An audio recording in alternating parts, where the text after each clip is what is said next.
योगी सरकार ने दमदार यूपी के लिए सबको साधा, किसानों को मुफ्त बिजली से लेकर हजारों करोड़ की कई नई योजनाओं की सौगात। UP budget. योगी सरकार ने वर्ष 2023-24 के लिए 6,90,242 करोड़ रुपए का बजट पेश किया। योगी ने कहा यह आत्मनिर्भर उत्तर प्रदेश की नींव डालने वाला बजट है। इस बजट में किसानों को सिंचाई के लिए मुफ्त बिजली मिलेगी। योगी सरकार ने बुधवार को विधानमंडल में 6,90,242 करोड़ रुपए का बजट प्रस्तुत किया। विधानसभा में वित्त मंत्री सुरेश कुमार खन्ना की ओर से प्रस्तुत किए गए इस भारी भरकम बजट के जरिए सरकार ने केंद्र सरकार से कदम मिलाते हुए उत्तर प्रदेश में आत्मनिर्भरता बनाने की दिशा में कदम बढ़ाने का इरादा जताया है। वहीं अगले साल होने वाले लोकसभा चुनाव के दृष्टिगत किसानों, युवाओं, महिलाओं समेत विभिन्न वर्गों को साधने के सारे जतन भी किए हैं।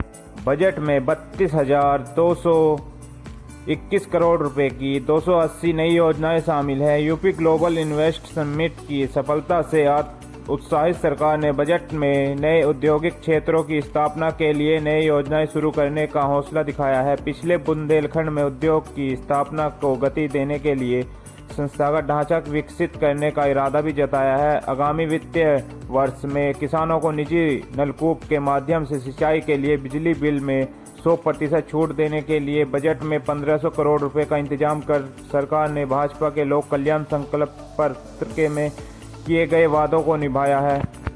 युवाओं को उच्च शिक्षा के माध्यम से रोजगार से जोड़ने के लिए कुशीनगर में कृषि विश्वविद्यालय समेत राज्य में 4 नए राज्य विश्वविद्यालय बनाने की घोषणा की है। उज्ज्वला योजना की 1.74 करोड़ महिलाएं लाभार्थियों को होली, दीपावली और निःशुल्क रसोई गैस सिलेंडर के रिफिल के लिए 3,047 करोड़ रुपए की व्यवस्था की है।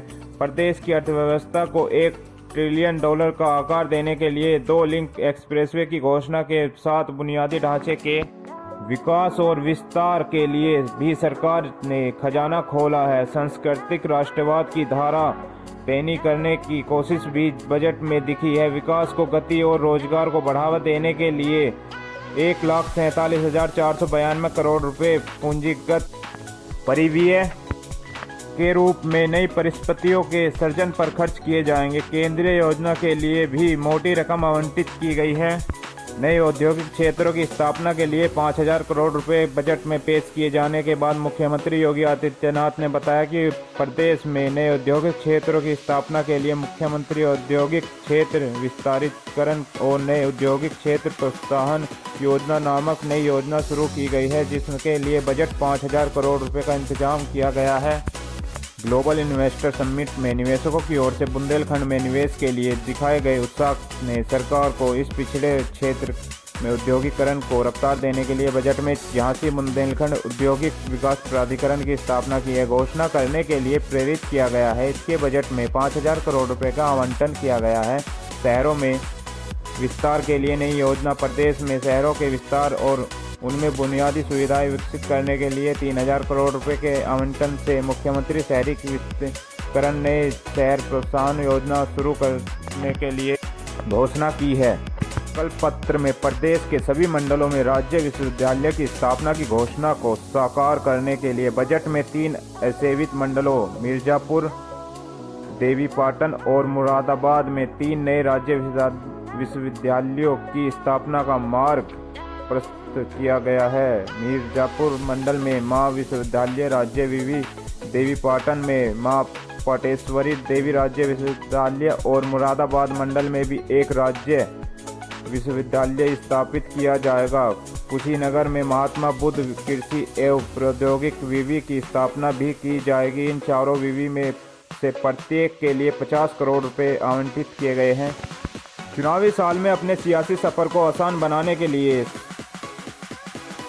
7 प्रदेश में बेहतर रोड कनेक्टिविटी के लिए सरकार ने सड़कों, सेतुओं, उपरिगामी सेतुओं व रेल उपरिगामी सेतुओं के निर्माण और रखरखाव के लिए धनवर्षा करते हुए 47,844 करोड़ रुपए की धनराशि आवंटित की है। इसमें से 1,000 करोड़ रुपए धर्मार्थ मार्गों के विकास के लिए होंगे। 2 नए लिंक एक्सप्रेसवे भी।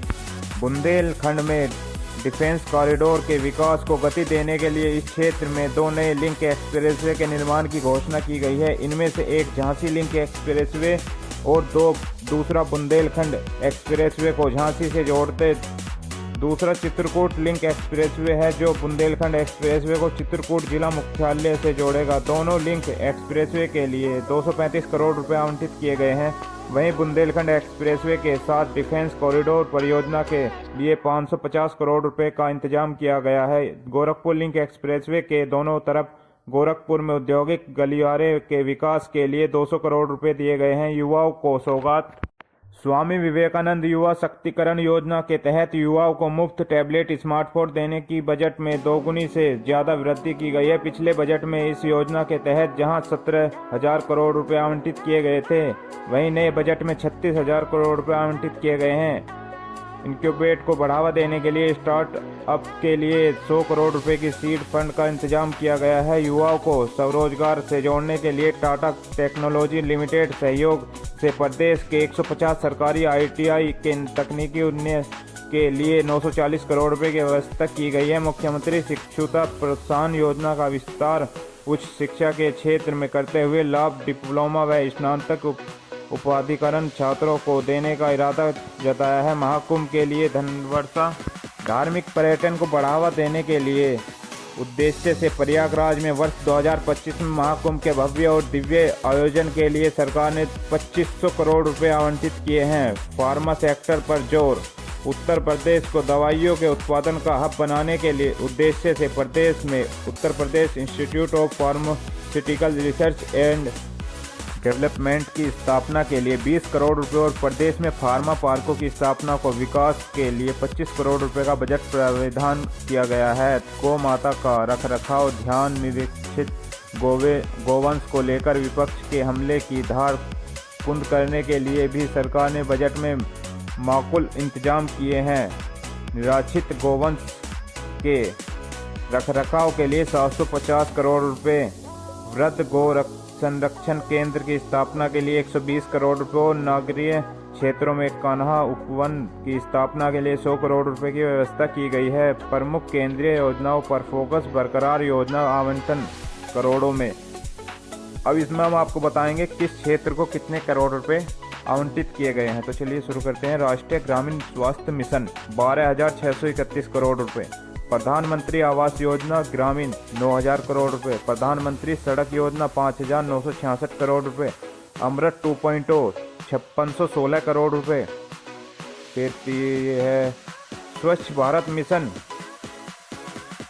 इसका है 2707 करोड़ रुपए। स्वच्छ भारत मिशन ग्रामीण के लिए है 2288 करोड़ रुपए। PM श्री 1010 करोड़ रुपए। नेशनल डिजिटल लाइब्रेरी 900 करोड़ रुपए।